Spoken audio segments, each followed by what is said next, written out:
ሰላም ጤና ይስጥልኝ የተወደዳችሁ የሶሎዳ ሚዲያ አድማጭ ቤተሰቦቻችን እንዴት አላችሁ? ለዛሬ ነሐሴ 16 2018 ዓ.ም ለተቀዳሚ ያዘጋጀናቸው አዳዲስ ትኩስና ወቅታዊ ሀገራዊና ዓለም አቀፋዊ የዜና መረጃዎቻችን ይዘንላችሁ ቀርበናል። እነዚህ አዳዲስ ትኩስና ወቅታዊ ሀገራዊ እንዲሁም ዓለም አቀፋዊ የዜና መረጃዎቻችን እየተከታተላችሁ እስከ መጨረሻው ከኛ ጋር እንድትቆዩ ከወዲሁ በታላቅ አክብሮት ጋብዛለሁ።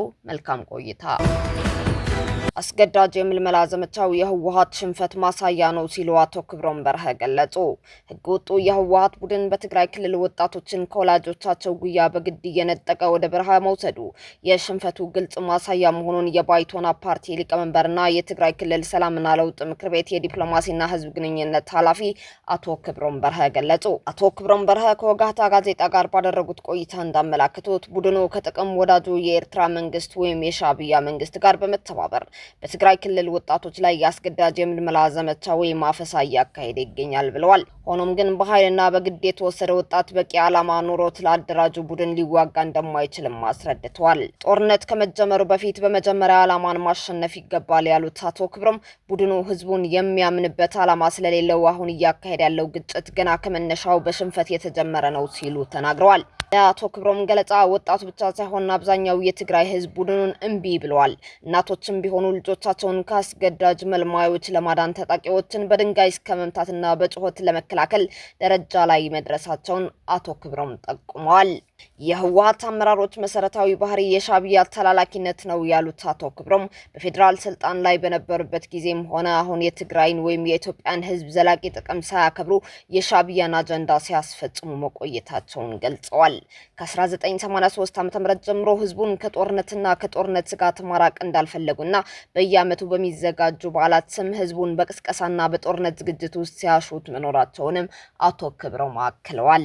ከኢትዮ ኤርትራ ጦርነት በኋላ የሁለቱን ህዝቦች ግንኙነት ለዓመታት በበሩ መዘጋትና በእቀባ ውስጥ እንዲቆይ በማድረግ ከፍተኛ ጉዳት ማድረሳቸውን የጠቀሱት አቶ ክብሮም በርሄ አሁንም መጡብህ በሉ በሚል ፍርሃትና የጥላቻ ፕሮፓጋንዳ ህዝቡን በስጋት ውስጥ ለማቆየት እየሰሩ እንደሆነም አብራርተዋል። አሜሪካ ወደ ራስ ገዝነት ለሚሸጋገሩ 10 የኢትዮጵያ ዩኒቨርሲቲዎች $552,000 ድጋፍ ሰጠች። የአሜሪካ መንግስት በኢትዮጵያ ወደ ራስ ገዝነት ለመሸጋገር ሂደት ላይ ለሚገኙ 10 የመንግስት ዩኒቨርሲቲዎች $552,000 የበጀት ድጋፍ ማድረጉ ታውቋል።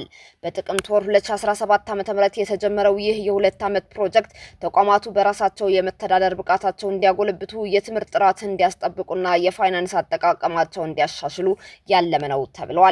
አዲስ አበባ ዩኒቨርሲቲ የዚህ የራስ ገዝነት መዋቅር የመጀመሪያው ተከፋይ መሆኑ የሚታወስ ሲሆን ፕሮግራሙ በኢትዮጵያ ሳይንስ አካዳሚና በአሜሪካ ኤምባሲ በጋራ የሚተገበርም ይሆናል ተብሏል። የዚሁ አጠቃላይ ፕሮጀክት ጠቅላላ የበጀት መጠን $705,095 መድረሱም ተገልጿል። ሳትታገት ታግቻለሁ በማለት ከቤተሰቦቿ ገንዘብ የጠየቀችው ግለሰብ ከነ አባሪዋ በቁጥጥር ስር ዋለች። ድርጊቱ የተፈጸመው በለሚ ኩራ ክፍለ ከተማ ወረዳ 2 ልዩ ቦታው አያት የጋራ መኖሪያ ቤቶች አካባቢ ሐምሌ 5 ቀን 2018 ዓ.ም ከቀኑ 4 ሰዓት ሲሆን ነው። ራሄል በለሰ የተባለችው ግለሰብ ከቤት እንደወጣች ባለመመለሷ ቤተሰብ ተጨንቆ አቅራቢያቸው ላለ የወረዳ ፖሊስ መምሪያ አመልክተዋል። ፖሊስም የደረሰውና ቤቱታ መነሻ በማድረግ የክትትልና ኦፕሬሽን ቡድኑን የምርመራ ክፍል በመቀናጀቱ ግለሰቧ የት ሄደች፣ ምን ሆና ይሆን የሚለውን በማጣራት ላይ እንዳለ ለአባቷ ስልክ ተደውሎ ራሄል እነሱ ጋር እንደሆነችና እንዳገቷት እሷን ለማስለቀቅ 850,000 ብር እንዲልኩ ካልሆነ ልጃቸውን በህይወት እንደማያገኟት ይነገራቸዋል። ፖሊስም ባደረገው የቀን ከሌሊት ጥረት የታገተችውን ግለሰብ በባህር ዳር ከተማ ልዩ ቦታው ስማዳ እየተባለ ከሚጠራው አካባቢ ሆቴል ውስጥ እንዳለች በመታወቁ ግለሰቧንና አጋች የተባለውን ሰለሞን ቁምላቸውን በቁጥጥር ስር በመዋል የምርመራ ስራውን መጀመሩን የአዲስ አበባ ፖሊስ ዋና ጠቅላይ መምሪያ ገልጿል። በተያዙት ግለሰቦች ላይ በተደረገ ምርመራም የማስፋት ተግባር ተጠርጣሪዎቹ ከዚህ ቀደም የፍቅር ግንኙነት የነበራቸው ሲሆን ከሀገር ለመውጣት አስበው ከቤተሰቦቿ ገንዘብ ለመቀበል ይህንን እቅድ እንዳወጡም ፖሊስ አረጋግጧል።